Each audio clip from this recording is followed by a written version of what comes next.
Hello everybody, I am Lightning Stripe, and today it's time to have a real talk.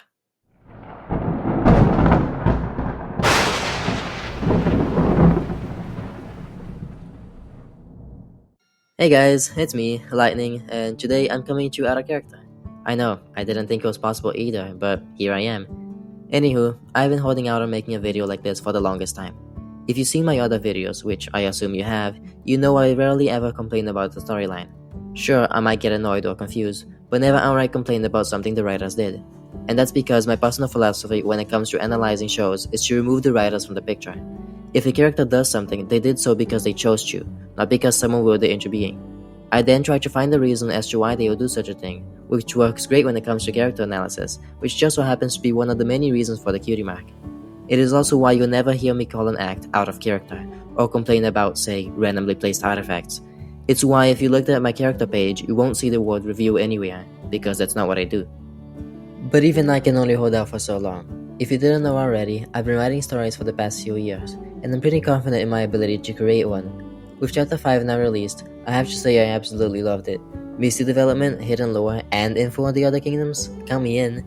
However, there was a specific episode that for me felt like a bump in the road. You've seen the title, you know what it is, Nightmare on Mare Street.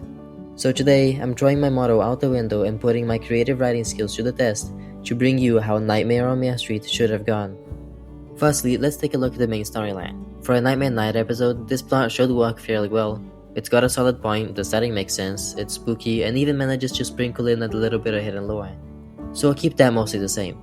Now let's take a look at what I would change. While I keep the main plot mostly the same, I'll change the main lesson from Unity to something that better fits the different possible routes my changes would bring. Mostly, there are two big problems that in my opinion make this episode unsuccessful. The first one is incompletion, mostly focused around our boy Hitch. At the beginning of the episode, Hitch is planning some Nightmare Night activities, but sadly the crowd isn't really interested. To solve this, he announces that the winner of this year's Golden Pumpkin Hunt will win a secret prize, despite him having no idea what that would be and not even having the pumpkin hidden yet. Now, I see what they were trying to go for, and it would work really well for a Hitch episode. That is, if they followed through with it. We all know how the rest of the story goes. The pumpkin gets placed too close to Maritime's Together tree and gets teleported to Opaline, leading the citizens on a never-ending wild goose chase. But then they switch over to the Bright House and never actually go back to the sheriff. The only time it does is for a 20-second scene that only tells us that no one is doing any other activity other than the hunt. We get more scenes of Jazz and Rocky hunting them than we do Hitch, and yeah, I ship it 100%, but they're diverging from the main point. The episode starts by looking like a Hitch-focused story, then scraps it midway and goes back to Misty. So here's what I would change. Instead of having Jazz and Rocky scenes, replace them with Hitch trying to solve things. We never see the end of the hunt, so there would not only be a way to bring the plot to a close, but also to have Hitch confront his mistake, to have him learn a lesson. At the end of the episode, he says he learns how Maritime doesn't need that many activities, but we need to actually see him learning that, otherwise it simply doesn't work. Honestly, as much as I hate the idea of another long special, I have to admit it would be the simplest way to solve all the episode's problems. There are two things going on at once, and if you can't fit them into a 20-minute long episode, you might as well make it 45. They clearly don't have a problem with that. The second mistake is focused around Misty. Yeah, I know, it sounds illegal, but it's true. Once we get past Hitch, the rest of the story focuses around the Crystal Fry house, and that's where we discover that Misty doesn't scare easily. Now, you'd think that this is the exact opposite of what you'd expect from Misty, considering her trauma, but I actually see what they are trying to do, mostly since I read Bussage Action so much. Look at it like this. She's been traumatized her whole life by Opaline, who's made it her sole goal to show her strength and power. After going through that, what could possibly be worse? At this point, we can split the story into two separate ideas, one where she still doesn't scare easily, and one where she does. Let's look at the second one first. By choosing to go this route, it would mainly become a Misty-focused episode. While I would never oppose a Misty episode, doing this might undermine the whole thing with Hitch, unless they manage to divide it correctly and connect both lessons together. In this case, this section of the episode will focus around the main five working to help her overcome her fears. It would start with them going through the normal routine of scary stuff, but having to dial it down later because of Misty.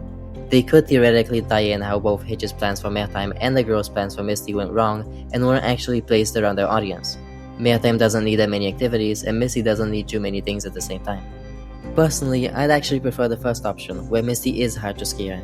By going this route, it would not only give more screen time for Hitch, theoretically, but it's a nice way to turn Misty's trauma around. But mainly, it paves the way for something amazing. Let me set the scene. After her attempts to scare Misty inside the fright house fail, Pip decides to let Misty wander outside. Now, while Hitch finally has someone to show his events to, the Pegasus lies in the shadows waiting for the perfect moment to scare the young unicorn, none of which work. This goes on for some time, while Hitch begins to have trouble manning, or should I say ponying, everything at once, and explaining the huge amount of rules. At the very end, Pip realizes that maybe she shouldn't have left the fright house to everybody else, and leaves Misty, who would end up helping Hitch face the truth. As she's heading home, however, that's when she sees something that scares her. Something awful. Something terrifying. Something that chills her to the bone. Opaline. When she finally reaches the fright house, shaking and possibly in tears for extra effect, Pip will ask what finally scares her, thinking it was one of her traps. That's when she'll tell them. I saw her. I saw Opaline. And that's a cut. If you're also a fan of Percy Jackson, you see why I love this idea so much. I love me some good cliffhangers. Sure, you'd probably still hate the writers, but this time it wouldn't be because of a bad story, but because of an extremely good ending. Infuriating, yes, but that's what makes it even better. But putting my awesomeness aside, this change would make it possible to keep some of the basic plot points while giving Hitch more free time to focus on his lesson. While this might not leave enough time for the chaos of the fright house, it still teaches a nice lesson, while telling a great spooky story and keeping the same lore, if only moving it slightly. Plus, it's Misty related, and everyone loves that. But what do you think? Do you like my ideas? If so, which one did you like the most? Do you have any other ideas of how the episode should have gone? Let me know down below in the comments. Don't forget to leave a like and subscribe, and, as always, remember, friendship is magic.